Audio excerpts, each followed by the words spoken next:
What's up, Ginger Coordinates? There, I said it. Okay. So, hi. This is a talk on achieving internet popularity. So this isn't necessarily about game production. However, not only does having a presence online and understanding how this thing called the internet functions and what's popular on it, that can not only help promote your games, but a lot of the production methods do overlap. So just in the past two talks, there was a lot of things that I've recognized, not even just from making games, but also from running a YouTube channel. So this is how to achieve internet popularity by yours truly. So let's get this bread. If the one goes to the next slide. All right, so background. I've been running the Animated Ginger channel since early 2018. So I started when I was 15 years old. We'll get into those days. So basically, a bit of a TLDR in what I am before we get into the actual production and strategies I would take, is I create Pokemon videos mainly centered around the anime and its production. So a bit of a niche market within the greater Pokemon sphere, which I think encompasses around like 5% of all videos on YouTube. It's insane. I'm closing in on 50,000 subscribers. That's my, yeah, you should help me get there. And I've also expanded to TikTok and Instagram. So I've basically been, over the past couple of years, trying to branch out into doing other forms of content and expanding my overall presence. So here's why, as game devs, you should pay attention, even if you're like, I don't know if this whole TikTok thing is right for me. And also something to keep in mind is this doesn't just apply to, say, making videos. That's what I personally have experience with. So that's what I'm going to sort of talk about my experience and point of view on. But the same applies if you have an itch page and you want to keep uploading free games to it to get traction. Or if you're making, I don't know, a Pinterest. Pretty much the same rules apply. You just have to adjust some of the parameters. Advertising. The internet is the #1 source of information in the world. If you want people to know that your project exists, aside from just the people around you, like bring it to Alpha Fest or Show Fest, the internet's the best way you can do that. Because really no other method, unless you're current in 2023 sending out postcards to everyone with an address, no one's going to see what you're making otherwise. Trends. So don't be a boomer. And I know this is a haha funny terminology, but it is true to a degree that I'll get into a bit more later, that you can definitely start to tell who's on top of things when it comes to having an online presence and who's just kind of skating by. Because the internet is the #1 shaper of modern pop culture. And especially if you're making games, that should be something you're aware of. Considering ideally you'd want people to play or even purchase what you're making. And also experience. So if you're able to create content, get people clicking, and understand the analytics, those are all skills that are helpful in a number of fields. If you have a game on Steam, if you don't have a cool ass thumbnail for that game, no one's going to click it. If you don't have a good description of what it is, no one's going to bother buying it. And if you're not checking your analytics, then you're never going to know what exactly you need to improve. So here's the thing about online content is that it changes literally constantly. So this is just a rundown of, I think, like around 15 years, not even. So 2007, it started blowing up. YouTube launched around 2005. Newgrounds was a little bit before that. But 2007's around the time frame when people not only started gaining traction and notoriety, but they actually started making money, and it was becoming like a job. But then only a few years later in 2011, the landscape went from basically creating maybe a one video or some kind of content each week or every other week or so, to if you're not making things daily or as close to daily as possible, no one's going to give a shit. And this is where we saw the rise of things like Let's Plays, daily vlogs, basically whatever content you could make quickly and make a lot of it, that was what was going to be watched. And that's mainly because YouTube, who was leading and still in a lot of ways is the industry for this, they switched their algorithm over from view counts to engagement time. So if you're just making a single video with like 5 minutes long every week or so, your total view time is going to be nothing compared to if you make a 20-minute video every single day. But then it basically flipped on its head in 2016. And all of a sudden, super heavy edited and super in-depth content started outperforming all the daily stuff. So this is stuff like a lot of animators who honestly, some were even only uploading once a month, if that. A lot of video essays became popular around this time, and really just long form content that has a ton and tons and tons of editing. And I think most people were okay with this because it was sort of that shift away from the grind of poor mental health and constant, I need something out. But spoiler alert, we are back into the grind because our friends called TikTok came along, set the whole online market by storm, and now everyone wants a piece of that pie. So now, just as a heads up, if you want to make content on YouTube, if you're not making shorts, you're going to have a tough time, because shorts and short form content are how you're going to get people to find you and basically serve as advertisements for your long form content. Now, are you going to get paid for all that short term content? No, because it's very hard to run ads on those. So you're essentially have to still be making that good content fairly regularly, but now you basically also have a lot of different little tasks to do alongside it. So the pressure's been on for a while. So where the hell do you start? Say you're like, cool, I understand what to do. I understand how this works. What do I make? So in terms of actually figuring out what you want to make in your audience, first you need to start with an idea. It can be anything. So I'm going to go over sort of what my general concept when starting this channel was. First tip, though, is make sure your idea is within scope. Because let me tell you, the first concept I had for my channel was I was going to talk about a lot of things, specifically commentary videos on franchises I like, but also have them not animated, but have like little animatics to go along to be like kind of funny. Spoiler alert, that took way too much time. And I said, no, I'm not doing that anymore. So I think having that good concept of scope, which I did not when I was 15, is important, so you don't end up realizing too late that, oh, I wasted a lot of time.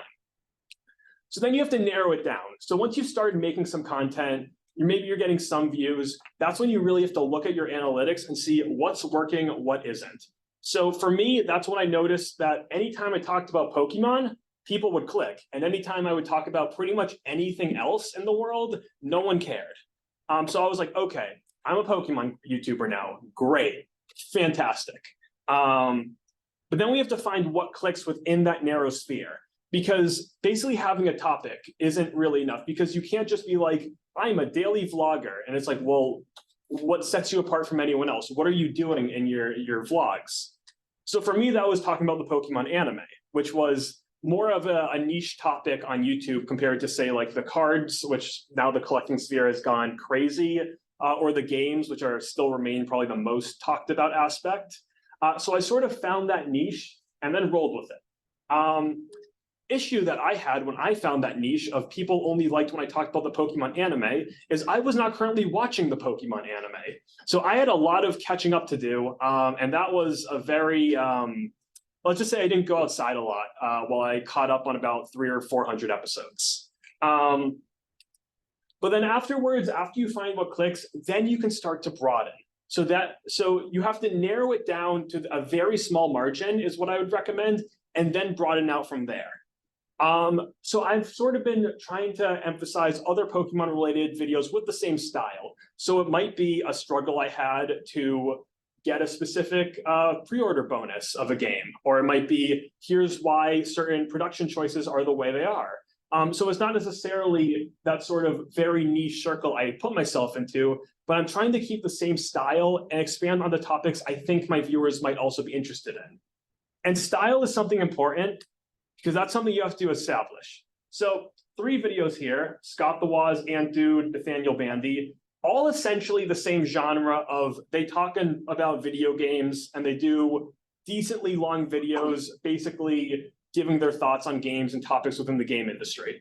They are all insanely different, though, if you actually watch them. Like, you will not mistaken one for one of the others. Now, most people will start out by just imitating the creators they enjoy. And that's okay. You have to start somewhere. And that sort of gives you the framework to, here's what I need to do. If you literally start from speaking and basically being like, I will speak English into a microphone, you don't really have any personality to go off of. So it's good to have sort of that bench line. Here's what I think would work. Here's who I'm kind of trying to imitate. Let's work from there. And then you have to figure out, okay, why are you writing and editing the content that you are? Because a big part is not only finding a style, but finding a style that works for you and what you're making. So for me, for a long time, my style, quote unquote, was I was very sarcastic and depressed, and no, not depressed isn't the right word. I was basically a downer the whole time, and I didn't like anything that the Pokemon company was doing. And I didn't like the new shows or anything. And that's sort of been flipped on its head, where now I'd say I have a more optimistic view than most people. And I think that just worked better with who I was as a person. And I think I was more attracted to, oh, people like when other people talk about negative aspects. But for me personally, that just wasn't really where I felt I shined in who I am as a person. So I would actually recommend, think about how you talk to your friends. Because think about the group of people who you can just be yourself with, don't have to worry about seeming professional, because professionalism on the internet literally just comes down to don't be a dick to people. No one cares if you actually are suit and tie, the most sophisticated person there is. But figure out what is it that you're saying, and what is it what do you feel relaxed saying, and work from there. And a good thing to then determine is, who's your target audience? Because your target audience can't really be, oh, people who are on YouTube or people on TikTok, because that's not an audience. That's just a giant subsection of people. So we have 3 different videos here. Sorry they're so small, other pictures are gonna pop up. But we have Jay Schlatt ranking people's cursed bedrooms, a fun video of someone building an N64 out of cardboard, and an 8-hour documentary. This is part 2 of a Victorious documentary. The total series is currently over 40 hours long, and I have watched all of it. So the Jay Schlatt video, I had never really watched his stuff until I was hanging out with friends one day, and they're like, check out this really funny video, and it was. And we just kind of got gathered around, laughed about it, really fun time. The N64 cardboard video, I kind of looked like that while watching. I was probably just laying in bed, needed something to do before I went to sleep, and it popped up. I was like, oh, it's what is it, like 20-minute video? Seems like an interesting enough topic. The 8-hour Victorious video, if you're watching an 8-hour video on Victorious and giving it your full attention, more power to you, but most people are watching it as background noise. And this is important to dictate, because the more attention people are giving to what you're making, the more effort you need to put into making it look pretty.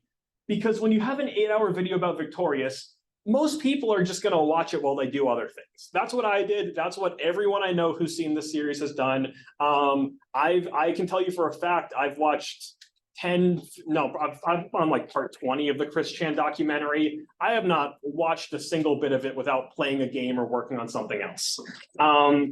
And when you're doing that, it's okay to have that dip in editing quality. Whereas if you really want people to be paying their full attention to what you're doing, like making a cardboard N64, then you're gonna want visuals that are able to attract them and make sure they keep watching. And then if you want to just have a bunch of people gathering around having a laugh, then be funny. That's really what it comes down to, is edit your videos in a way that'll make people laugh. So there is the hard truth that we kind of had to come to at some point, and that's that you suck. Not you as people, you're all great, fine people, but everything you make on the internet is going to suck. And that's okay, because everyone sucks at the beginning. Unless you were born like as a fully grown John Cena, everything you do for the first time will suck. It probably will for a while. I would argue my content still sucks. I cannot watch anything I've made I pretty much have like a 6-month window of can I watch this thing I made without cringing? Which honestly I'd say is a good thing because that just means you've been improving. Audiences also take time to grow. For a lot of people, they will make 100 like videos or 100 web comics before they even get 100 followers. And it's difficult because you're putting a lot of time and a lot of heart into what you're making and no one cares. But you have to remember that audiences will take time to grow. And really the only thing you can do to speed up that process is by looking at your analytics and figuring out here's what's working, here's what's not. And then once you have more people, you'll have more data to analyze and you can kind of make those bigger decisions. And the key to success on the internet is you have to make mistakes. So there are some things you'll see like the top 10 mistakes everyone should avoid making. And there definitely are some things, and I will go into one big mistake that everyone should avoid. But everyone should try out an idea, have it fail, and then figure out why it didn't work. Because otherwise, you're not only not going to grow as a creator, you're just not really going to grow much outside of your little comfort zone of what you're comfortable making. But don't make this mistake, because I made this mistake. And most people I know who I've talked to who also make content also made this mistake. Arrogance is not a marketable trait. So what do I mean by that? So you don't know better than other people on the internet. You might think you do. You might actually know better, but you can't have the thought process that you do know better than people. I know so many people who have very strong opinions on TikTok or very strong opinions on the state of making short form content with those auto-generated AI subtitles, or that people are making content basically just using CapCut templates instead of all frame by frame editing things together. But if you think that way, that if some forms of content are more intelligent than others, not only will it not really get you anywhere, you just kind of seem like a dick. Because I know when I was making videos, I didn't want to be like, oh, I'm going to make these super like fast edited videos because I wanted like that homemade feel. And I was like, I'm never going to download TikTok and do all that sort of things. I did because I sort of had to come to realize that I'm basically just shooting myself in the foot by not following these trends. Not saying that you need to follow every trend, but it's good to at least, as I said before, not be a boomer. At least have a general idea of what people are into and be able to use that to your advantage. Embrace the change, because right now we're sort of in this hellscape of short form content to promote long form content. Who knows how long we'll be in it? Because no trend on the internet in terms of video creation has lasted more than 5 years. And we're currently, I'd say, around 2-3 years into this current trend. So who knows where we're going to be in the future? Because otherwise, if you just keep doing what you're doing, you're going to get left behind. You've probably heard of like all these different YouTubers who quote unquote fell off, and then you check out their channel and they just kept doing the same thing over and over and over. And this is what happened, is that they couldn't adapt with the change and they got left behind.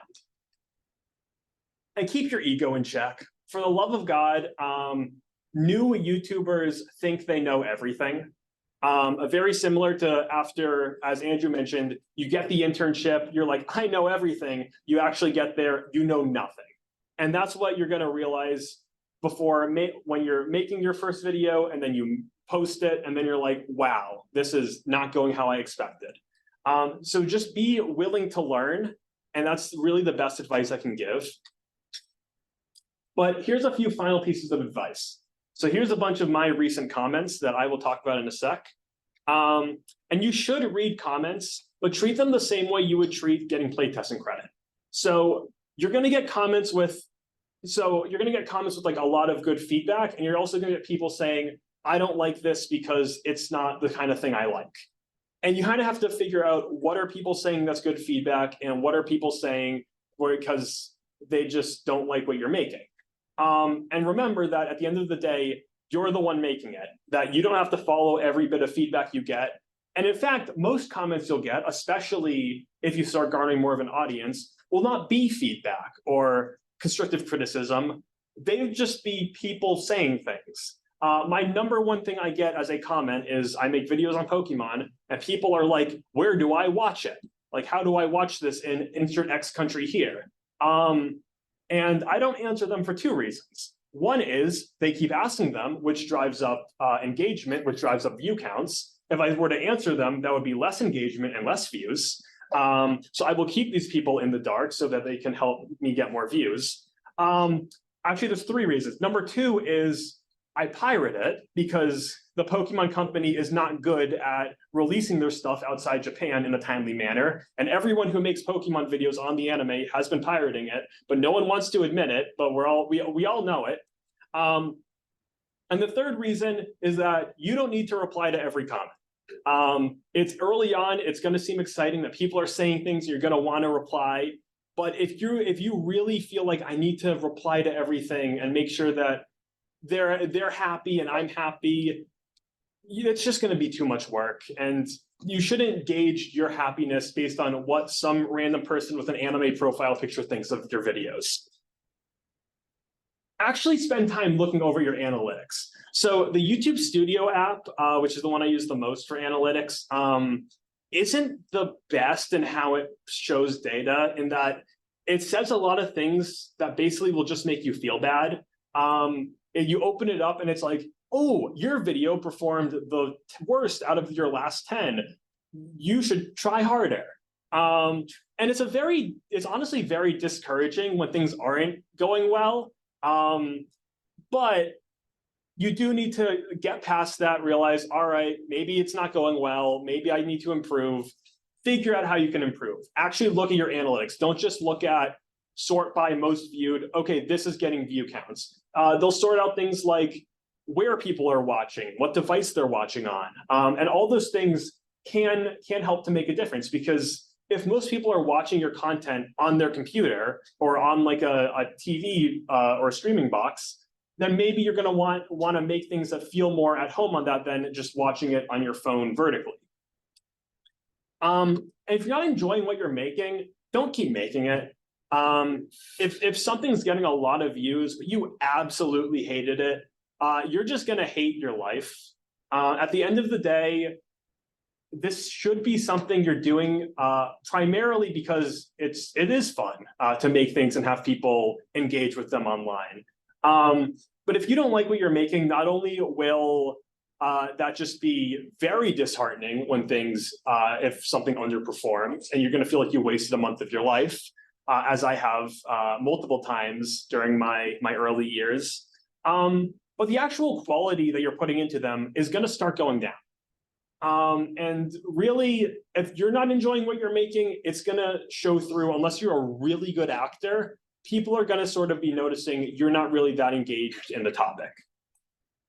So thanks for watching. Any questions?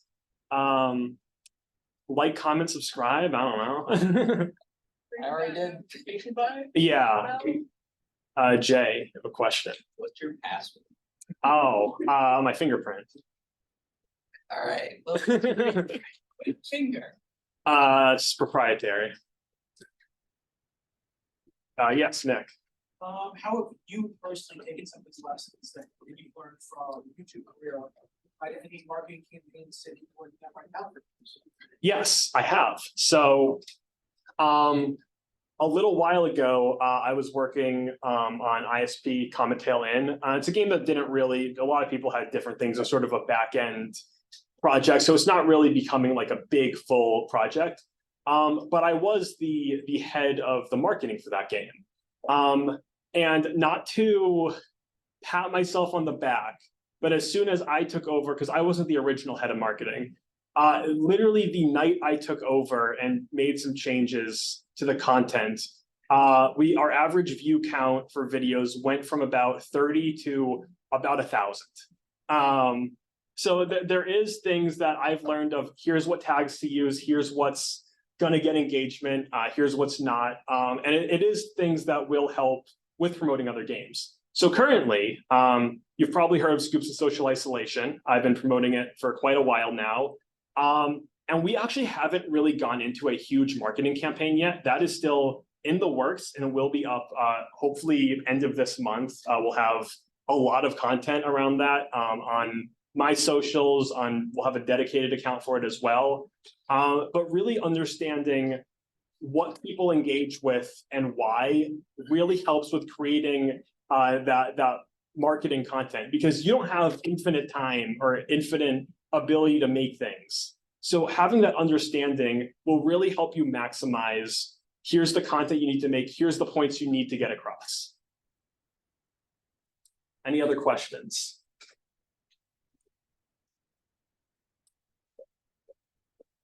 Yes. Work out the best for you.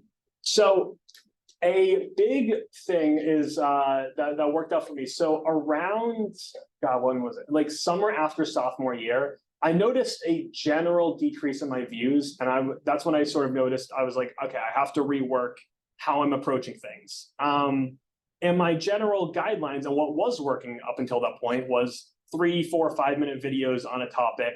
And all of a sudden, no one's watching those anymore. So I actually talked to a panelist who went around to different conventions, basically talking about YouTube and the algorithm. And I talked to him for a while.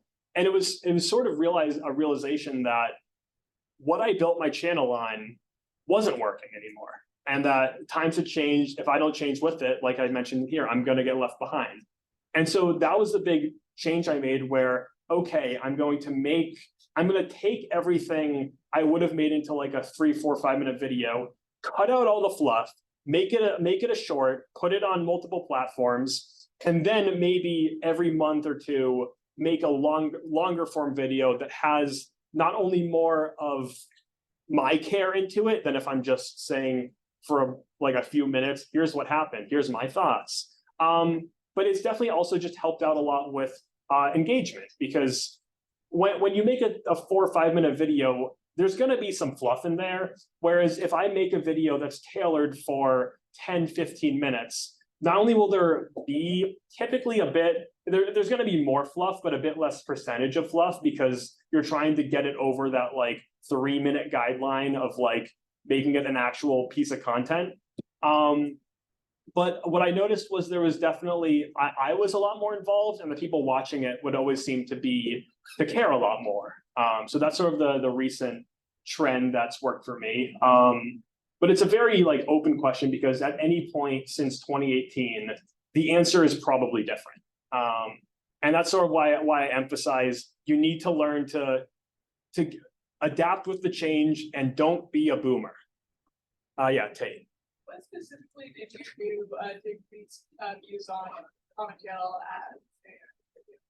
So the big thing originally with Commentail is that it was pretty much just check out this game. Here's like, we're making a game on this and that, and here's some gameplay footage.